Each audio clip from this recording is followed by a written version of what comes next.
Welcome back, my friends, to the show that never ends. You see that address. Malcolm Tent, P.O. Box 3626, Newtown, Connecticut, 06470. Don't forget to leave out the second L, Malcolm, in the Scottish tradition. That's my mailing address.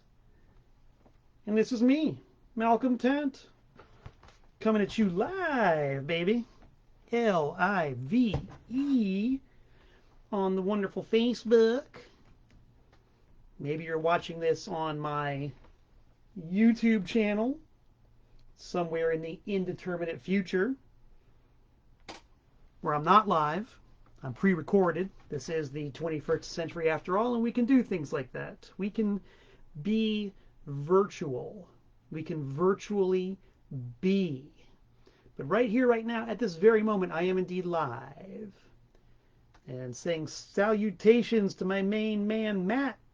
Thanks for tuning in, and anybody else who might be there whose name I can't see. The technology on this thing is imperfect. I mean, the fact that we couldn't even do something like this 10 years ago is irrelevant, because all we know now is what's wrong with the technology now. It's not fast enough. I can't see everybody who's tuned in, blah, blah, blah, blah, blah, blah, blah. Whatever. As they used to say back in the 60s, we shall overcome. So yeah, man, I'm going to talk about some stuff tonight, but first let's address the various issues that are tacked up on the bulletin board.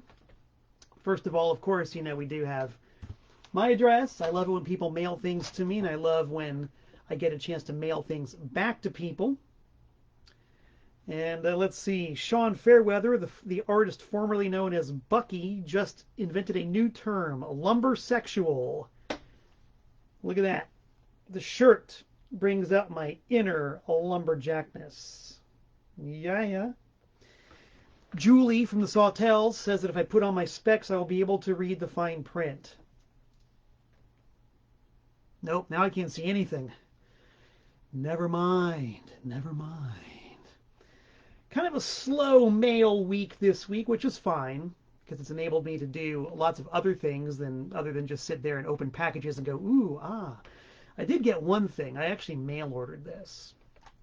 This harkens back to the days when I was a young music connoisseur and collector and consumer in the extreme wilderness of unincorporated Northwest Dade County, Florida.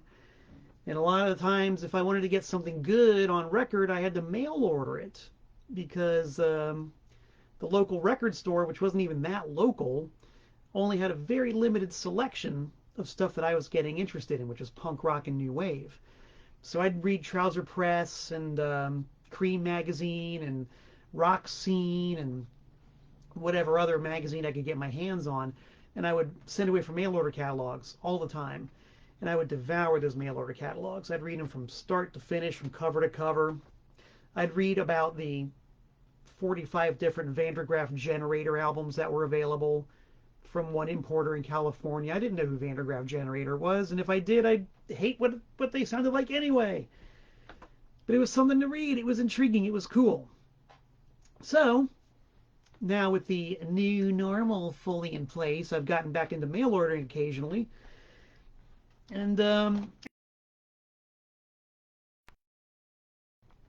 the impetus for this one particular mail order this week was the fact that on my label, TPOS, there it is, TPOS, look it up, Discogs and eBay. I got a great label. I release a lot of cool stuff. And one of my favorite series of releases on my label is the Mondo Absurdo series on cassette and CD, in which I tracked down, well, as you can probably guess by the title, absurd, ridiculous, wild, wacky records. And I do mostly celebrity types, like what I call the Celebrity Gross Out series, which, by the way, I was doing long before Rhino Records did their Golden Throat series, and when most of these records were very out of print and hard to find, I was releasing them as part of a series called Mondo Absurdo. Mondo Absurdo number 5, if you can see that, it's called When the Crazy Meet the Dumb. And it's all just really wild, wacky, borderline insane. See the googly eye? Googly eye is not working too good, but it's a googly eye in the middle there. Careful you don't fall in. It's hypnotic. Woo! Okay, enough of the fall de rol. All found records. Just really nutty, one-off, obscure, unknown, unknowable records. I've got songs by Singing Parakeets on here. I've got this one record by a guy named Christopher Dean, who's just like, you got to hear it to believe it. And one of the cornerstone artists on Mondo Absurdo Volume 5, When the Crazy Meet the Dumb, is this record that I've been missing for a long time. And when you see that art again, you will fully understand that I am paying tribute to the great Dr. Michael Dean, the world's foremost hypnotist. But this is not a hypnotic record. This is not a record of hypnosis. This is Dr. Michael Dean, the world's foremost hypnotist, singing. Yes, you can see it on the bottom right there. Dr. Dean sings all-time favorites. Dr. Dean, the singing hypnotist. He does Embraceable You, I'm Confessing, You're Nobody Till Somebody Loves You, Penthouse Serenade. Yes, a singing hypnotist with his own googly eye. We can see that. Look at that. Look at that lenticular eye. It's watching you. And he wants you to be drawn in to the hypnotic world of Dr. Michael Dean. I mean, look at that guy. You can tell he means business. You can also tell that the guy who makes his rug is almost as good as the guy who makes my glasses. This pixelated low-res camera does not do justice to the synthetic mop of hair. Oh, there, you can see him clear. Look at that. Look at the crystal clear clarity on that mop. You can see where the old hairline begins and the new one ends, or vice versa. But again, be careful. His hypnotic gaze might draw you in. Michael Dean put out a full-length album and also a few 45s. They put a couple of songs from this album on Mondo Absurdo Volume 5 with the googly eye. So now this sounds better than it ever did, thanks to the vinyl acquisition of Dr. Michael Dean. So if you guys are intrigued in hearing something really intriguing, go to Discogs, go to eBay, look up Mondo Absurdo, and maybe even buy it if it so suits your fancy. It would make me very happy. It would make Harry the cat very happy. He's actually outside right now chasing chickens. This is a true fact. I have 2 neighbors who have chickens, and the chickens roam freely in the yard. So Harry will perch himself on the windowsill and gaze intently at the chickens. He will kind of gaze like this, the way that Dr. Michael Dean is gazing at you. My cat Harry will gaze at those chickens. And I don't know if he's cat enough to actually tackle one of those chickens, but he certainly thinks about it. So he's out there right now stalking chickens. And if Harry jumps in the window and wants to make an appearance, we'll be very happy to get him on camera. It's happened once. 1 appearance by Harry the cat so far. Let's see what happens. In these modern times, anything could happen.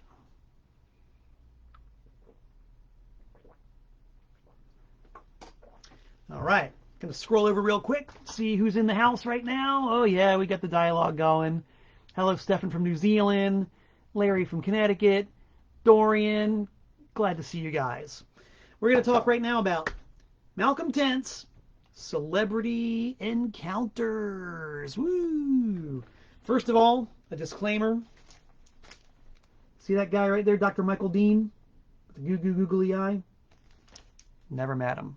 Never come within 45 miles of the guy. Get that out of the way right now. I did a previous episode of Tent Talks Tunes, where I talked about some celebrity encounters. I talked about, let's see, the one time that I almost ran over Henry Winkler. That was a good one. I forget what else, but it's archived on my YouTube channel. These are some more stories of celebrity encounters. I didn't come close to running any of them over. The first one I can remember, the first celebrity that I ever had a close encounter, of the unusual kind, was about 1979. maybe 1980. And my younger brother and I had gotten on our bikes. I think we only had one bike, actually. We got on our one bike and rode our bike to the Westland Mall. One would pedal, one would be towed, and we'd switch off periodically. And we got to the Westland Mall. It was summer vacation, and we liked to go to the mall. I wanted to do shopping. You know, I loved going to Specs record store in the mall to look at their little tiny import section and their little itty bitty punk rock section. And we would hang out and just, spend whatever pocket change we had and then bike home. And I remember clearly I had $6 this one day. I had $6 to spend at Specs Music. And, in 1979, you could buy, like 5 or 6 singles. You could buy a couple of import singles. You could buy an import 12-inch. You could buy a couple of cutout records. $6 would get you some stuff, So we walk into the mall. We go to Specs, and it's pandemonium. It is absolute chaos at Specs Music. And mind you, this is like a Wednesday afternoon in the middle of the summer. There's usually nobody there. But Specs was packed with people. Tons of people. And there was like excitement in the air. People were like trying to get to the front counter, and there was people like freaking out. This one teenage girl was being helped out of Specs. She was in tears, like hysterical. I saw him. I saw him. I can't believe it. I saw him. I saw him. She was crying and weak-kneed, and they were helping her out, and everybody was just like excited in a frenzy, and we're like, what the hell's going on here? What's going on? Remember, this is 79. I'm still young and very callow and not hip to the ways of the biz. I didn't know what an in-store appearance was. Did not know what that was. But my brother and I had just stumblingly, unwittingly walked into our first ever in-store appearance. And it was apparently a very big deal because these people were freaking out. This poor girl was having a meltdown. They had to practically carry her out. I just wanted to buy a couple of records. So we're like, well, who's here? And, we sort of like wended our way through the mob by the front counter, trying to get a glimpse of who this celebrity was, who was causing all this chaos and this pandemonium. Who was it that was freaking these people out? Well, we eventually got close enough, which was still not very close, because it was jammed in there. There's so many people there to meet this guy. But I remember being able to like sort of look over the heads and shoulders of people to the counter, which was like maybe 10 feet away, and there he was. The source of all the excitement. He was a short guy.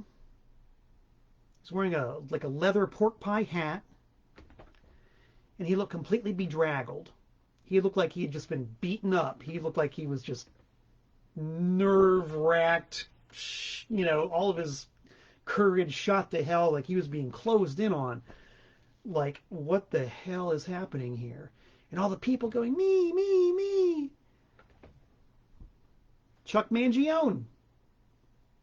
Yep, it was Chuck Mangione, or Chuck Mangione, depending on your grasp of either the president's English or Italiano. But yes, Chuck Mangione was there at Specs Music at the Westland Mall, causing all sorts of hell to be raised with the local populace.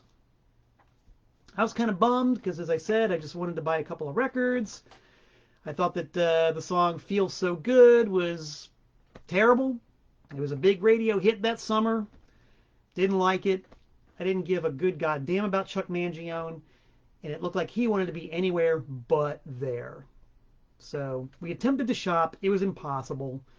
I did find a Gary Newman 12-inch single, and there was like this one roaming counter help person, this store clerk kind of roaming around in case somebody did want to buy something.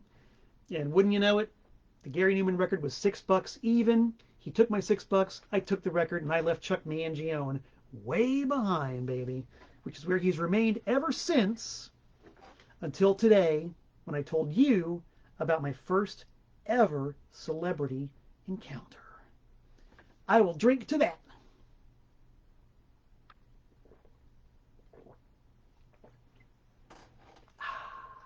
Chuck Mangione, if you're out there and you're watching, and if you want to make up for my lack of desire for your autograph back in 1979, here's my address. P.O. Box 3626, Newtown, Connecticut, 06470. Chuck Mangione, if you're out there, I will accept an autograph from you. Definitely. Carried and resolved. All right. Next celebrity encounter that I can think of, and mind you guys, I'm sticking purely to random unexpected sightings. You know, being in the music biz, you know, I meet a lot of celebrities, and I don't even like that word, you know, because what is a celebrity? A celebrity is somebody who's working a job. It's just that their job is more high profile. You know, their job involves a lot more public exposure. Their job involves more people cramming cameras in their faces and microphones in their mouths. That's what makes a celebrity. A celebrity is somebody who just has a better publicity machine than any one of us. So, celebrity. But they make for good stories. They make good stories. So the next one, random encounter, was when I was in New York City, baby. I was in the New York City groove. Sometime around, I'm going to guess, 87, 88, late 80s. You know, it was the 80s. And if you guys were there for the 80s, you know what I mean. It was the 80s. In New York City, in my book, was still the place to be. It was still New York City, baby. It was slowly transitioning from lovable garbage dump to kind of respectable gentrification and on the inevitable path to a complete and utter change from what it had been when I first experienced it in 1985. In the late 80s, New York City still had plenty of funk, plenty of grime, plenty of character, and I loved it. I'd just go down to New York City any chance I could, on any excuse whatsoever, just go there. Hit the record stores, hit the pizza places, just walk around. I mean, it was the place to be. It was wonderful. And I'm sure for a lot of you people now, it still is. Great. For me, it was like 80s, getting into the 90s, that New York was the place to be. For me. So I was down there on St. Mark's Place, which is East 8th Street. And that's where all the punkers used to hang out, all the hardcore kids. And now at this point, all the metalheads are hanging out there. It was just like the funky, gritty, street level street. It was just cool. That's where the Gem Spa was, on the corner of St. Mark's and 2nd, where the New York Dolls took the iconic back cover photo for their first album. That was St. Mark's. The Velvet Underground had their first ever high-profile performances at the Dom on St. Mark's. You could just walk by these landmarks. You know, the Fillmore was around the corner. It's like St. Mark's was the crossroads of everything good and underground culturally in New York City. It was fantastic. And so I'm walking down St. Mark's Place. I'm heading to the west on this side of the street, and heading to the east on that side of the street is this dude.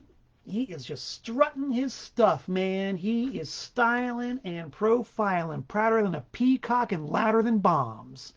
He's got the hair, baby. Woo! Look at that big black mop of jet black hair, which we all know now was made by probably the same guy who made that jet black mop of hair. But back then, you could use your illusion, if you know what I'm saying.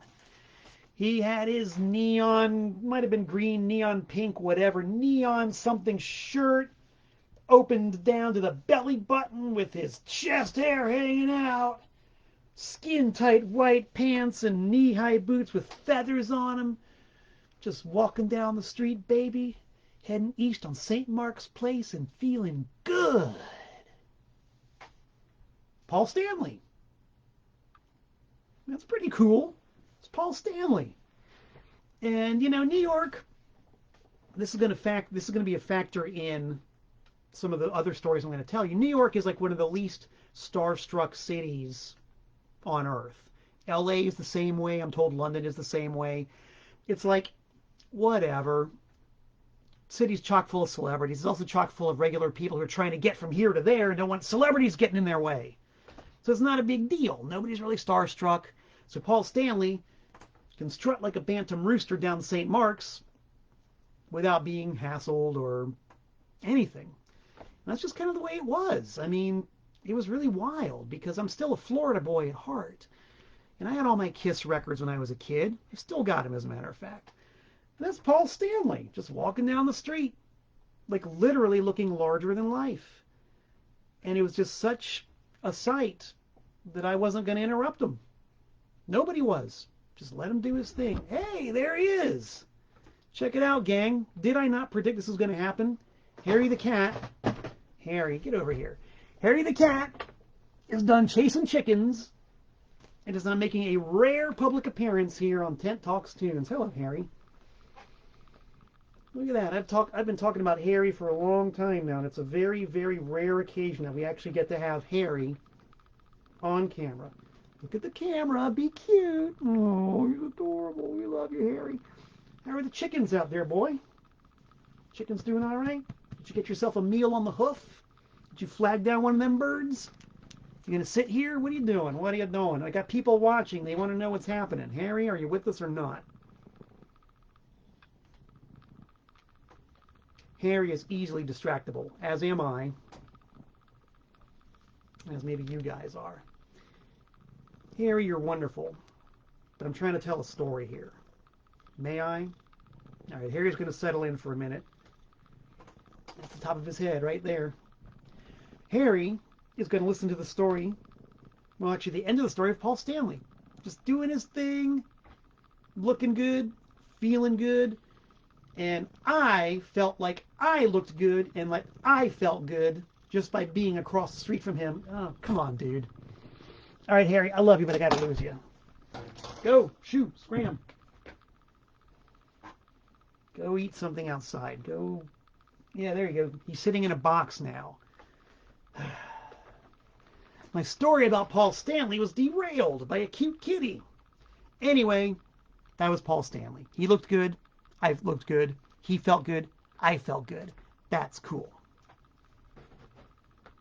Paul Stanley.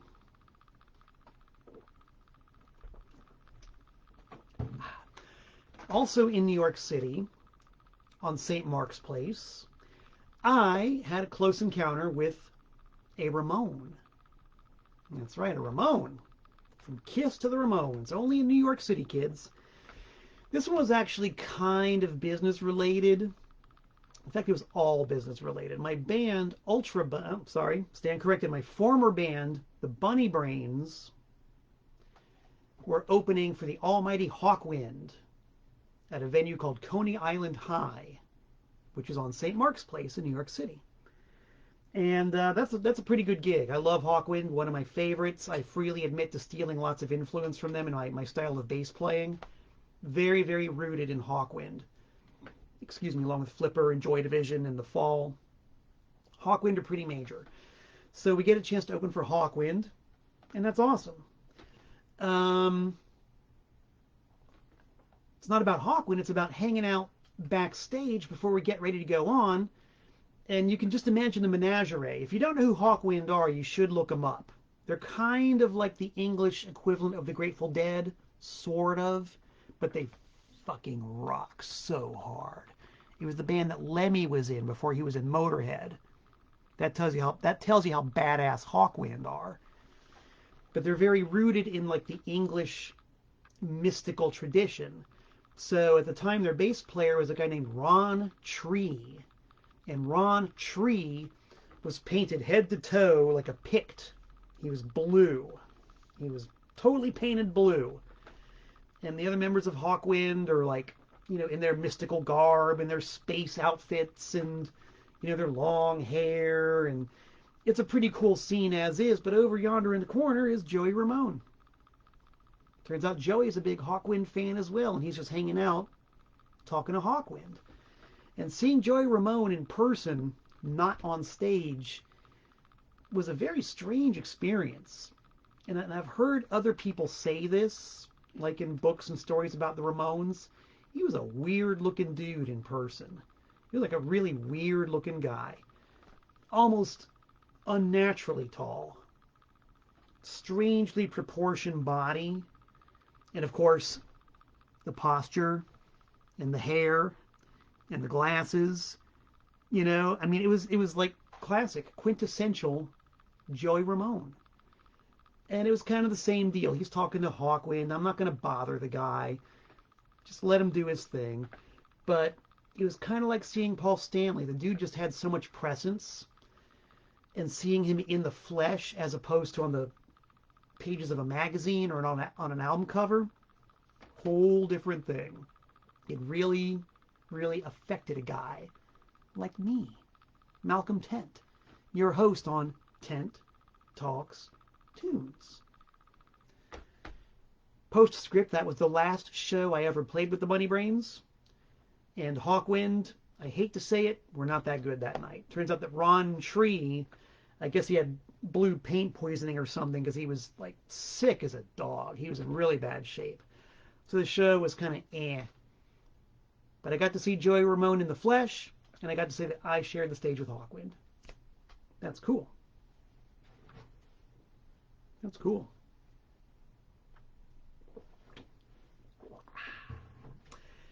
Also, in my capacity as a former Bunny Brain, I ran into another Ramone, Dee Dee Ramone.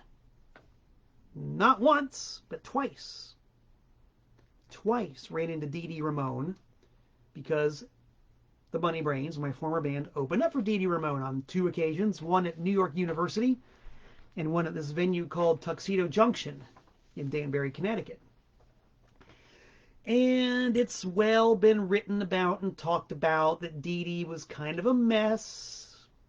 Dee Dee definitely had his problems. Dee Dee was probably living on a different planet than most of us.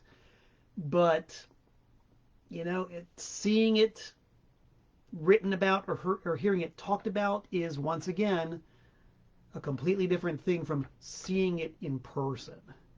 It was kind of frightening, actually, and mildly depressing. I mean, I don't know if he required it. He probably did, but it seemed like he never had fewer than 6 or 7 people around him at all times, making sure that he got from here to there. And to make sure that he sat there and did the interview, which he was doing backstage at the NYU show. To make sure that he got from backstage to the stage. It was just really bizarre. It was very strange. It was kind of a similar situation with Brian Wilson in 1998. That's another story for another day. Dee Dee obviously needed a lot of help. He needed a lot of handling. And he was definitely not quite where the rest of us were. He played the show. He played them both. They were okay. Not what you would expect. They were all right. And it was the same deal. I didn't talk to the guy. I kind of felt weird even trying to approach him. It was just so bizarre. The way that the whole scenario with all the handlers and the fact that he was just really clearly not quite there. I just didn't really want to get drawn into that too much. I was content to wait until the year 2021 that I could tell you guys about my close encounters with Dee Dee Ramone in 1995 and I think 1990. Gosh, I forget. Actually, 1992 and 1991. That's when it was. 91 and 92. The better part of 30 years ago for one and 30 years ago for the other. The statute of limitations has expired. So I can put it right there on the end of the fork and hold it up for all to see that Dee Dee Ramone was a damn weirdo. Rest, Dee Dee. However you choose to rest. Rest.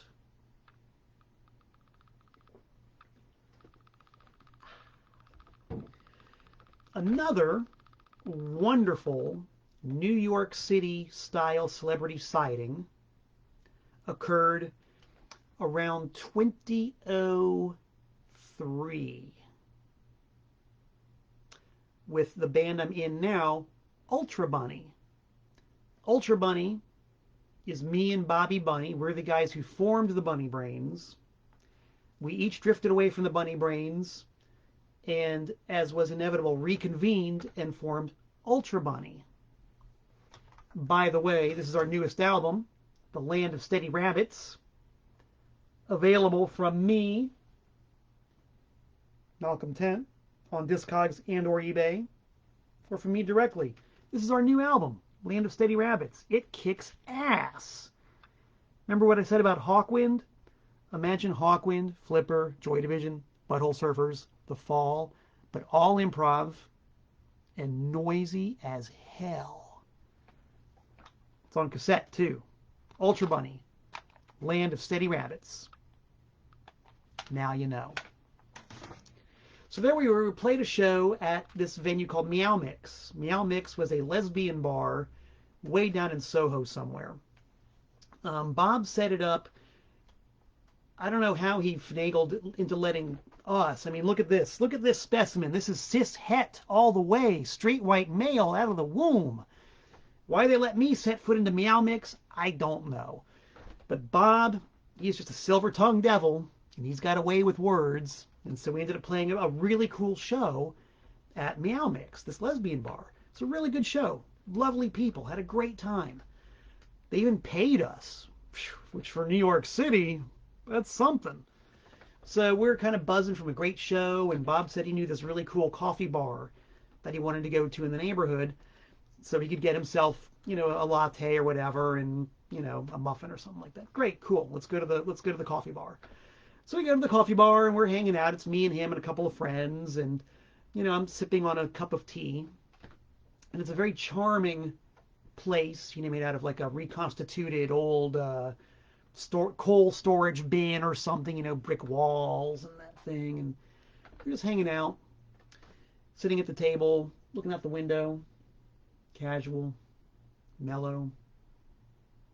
And the front door bursts open. And this woman comes storming in to the coffee bar, wearing her best. This is New York City. Don't fuck with me.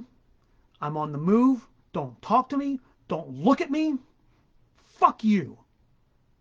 And if you've been to New York City, I don't know what it's like nowadays, but back then, even as late as 2002, 2003, it was very common to see your average New York City denizen in that pose. Just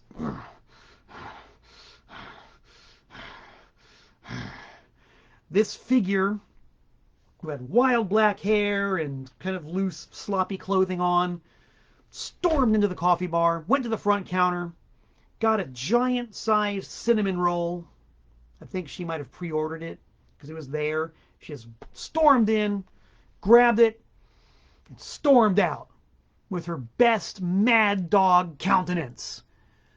And because of that mad dog countenance, I knew better than to even try, than to even attempt to say hello or casually wave, let alone even look at or try to start a conversation with Patti Smith. I wasn't going to touch that. No, no, no. She would have knocked my block off. I have a feeling for Patti Smith. This demeanor when she didn't want to be bothered meant real business. I just wanted to sip my tea. And I was impressed by the sheer size of the cinnamon roll she got. That thing was big, dude. It was like a 7-inch record almost. It wasn't quite as big as your average Dr. Michael Dean record, but it was a big-ass cinnamon roll. For such a skinny woman like that. Go figure.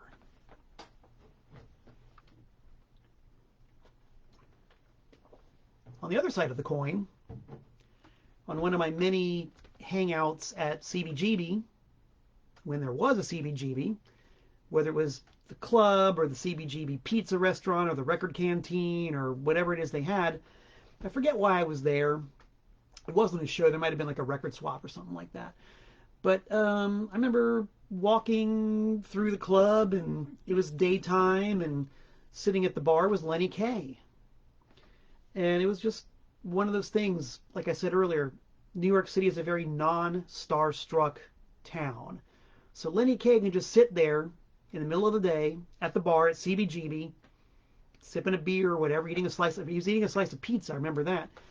and just talking to some people, just hanging out. And I remember walking by, and I overheard the conversation was about Patti Smith. And I'm pretty sure this was before she made her big comeback in 1995. So she was still living this very mysterious, cloistered existence in Michigan. And nobody knew what she was doing. And it was like very weird and strange. But they were talking about Patti. And so I just kind of overheard a little bit of that as I walked by. But it's just really cool seeing Lenny Kaye there, eating a piece of pizza. It was also very cool seeing Lenny Kaye, along with many other people, at the WFMU record fair. For my money, the best record fair on the planet, besides, of course, the one that I promote in Danbury with my friend Greg Schmidt. He has Noise in the Attic. Very cool record label. Very cool enterprise. When things get back to so-called normal, you can better believe that the Danbury Record Fair is going to be back in action. Mark my words. Put it in the bank. So besides Danbury, the WFMU record show is the best. It's New York City. It's 3 days long. It's thousands of people coming through the door, including names you will recognize. Lenny Kaye. You always see Lenny Kaye at the WFMU record show. You always see Tom Verlaine. I can't think of one FMU record show where there has not been Tom Verlaine. Saw James Chance. And these are people just buying records, They're just hanging out like the rest of us wanting to buy records. Don't bother them. Leave them alone. But it's just cool to see them. I broke my cool one time when Fred Schneider came up to my table looking at stuff. What can I say? I just love the B-52s. Love the B-52s. I had to break kayfabe and ask him for an autograph. And boy, was he unpleasant. He's like, you really want me to sign a B-52s record, huh? Okay. Very begrudgingly. And I admit, the guy is just at the record show trying to shop for records. I understand that. But it seems like he really drew the unpleasantness of it out as far as he possibly could. He really made it known that he just really would rather not. But he did. Thank you, Fred. And he went to the table next, which was Greg from Noise in the Attic. And Greg's wife, Jen, was kind of the same deal. Oh, would you sign this? Very politely, very nicely. And he was looking at all their stuff. He said, well, I'll do it. What can you give me off your table? So they ended up giving him a couple of CDs or something, and he signed the autograph and went his own way. Fred, New York, thanks. Love you, guy. Love you. Another time at the WFMU record fair, I was behind the table selling stuff. And this guy comes up and he's looking, he's browsing. Excuse me. And he picks up a bootleg CD of Richard Hell and the Voidoids. And he starts laughing. And I said, dude, are you laughing at Richard Hell and the Voidoids? He said, I'm on this. And I look at him. He's like, oh my God, that's Ivan Julian, guitar player for Richard Hell and the Voidoids. That's pretty cool. I said, wow, you're on it. Do you want it? Take it. Take it. It's yours. He said, nah, I don't want it. I already got it. It's fine. We ended up chatting a little bit. Turns out that his son used to shop at my table at one of the colleges in upstate New York when I would sell records at the colleges. So we talked a little bit about his son and the band that his son was in, and it was just kind of cool, Just one of those random things. Lasted about a minute, but it was still Ivan Julian from Richard Hell and the Voidoids in front of my table at a record fair. That's just kind of neat, It's just kind of neat. A toast to mellow celebrities from my, as you can see, it's usually bottomless when I'm sort of getting to the bottom of my gallon jug of Danbury tap water. Keeps me running. Woo! All right, gang. I got one more celebrity encounter. And this is in some ways my favorite. This is 1996, Danbury, Connecticut, Tuxedo Junction, which used to have a lot of great bands playing. Tuxedo's was like the local 600-seater. You know, it was about the size of, Toad's Place in New Haven or the Agora Ballroom in Cleveland, or maybe Irving Plaza, smaller than Irving Plaza in New York City. But it's where, the people who can sell a few hundred tickets will go to play. And this fateful night in 1996, Warren Zevon was playing. And at the time, I was kind of, like I knew Zevon a little bit. Obviously, Werewolves of London, who doesn't know that one? But I knew some of his stuff, thought he was pretty cool. Liked Warren Zevon. And at the time, because I had the cool record store in town, I was usually good for free tickets at Tuxedo Junction. The record store, the venue. I would advertise for him, help promote shows, sell tickets. So I was usually comped. And so I was like, what the hell? I'll go see Warren Zevon. It's free. Why not? Saw Zevon. Great show. Really, really good show. This was after, I forget what various major life events had occurred, but this was pretty much after most of them. And he was looking good. He was physically fit. He was buff. He was tanned. He had great stage presence. Totally commanding. Awesome. Fantastic. Virtuoso piano player. Great guitar player. Hell of a show. It made a fan out of me. Really made a fan out of me. I dug Warren Zevon after seeing him play this night at Tuxedo Junction. And after the show was over, he got off the stage, walked through the room, sat down at a table, and got out the Sharpie and was ready to sign autographs. I'm like, wow, that's pretty cool. That's service above and beyond. And I love getting autographs. Who doesn't? But I wasn't ready for that. I didn't have anything with me to get signed. I didn't have any records or tapes or CDs or anything. I don't think they were selling anything. They were selling T-shirts, I remember, but I didn't want a T-shirt anyway. So I had to, oh man, what can I get signed by Warren Zevon? I always liked having musicians sign weird items. Like when I met Lush one time in 1997 and got backstage because my friend had a backstage pass.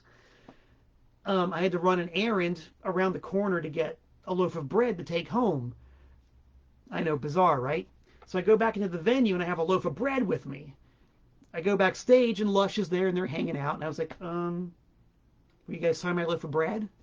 So Lush signed my loaf of bread. Obviously, I ate the bread, but I still have the wrapper. Stuff like that. So I'm like, okay, what can I get Warren Zevon to sign? Foster's beer can. That's cool. I'll have him sign a beer can. That's absurd. That's kind of funny. Whatever. So I grab a beer can, and I stand in line, and I make my way to the front of the line, and I say, hey, Warren Zevon, will you sign this dirty, beat-up old beer can? And he looked at me like,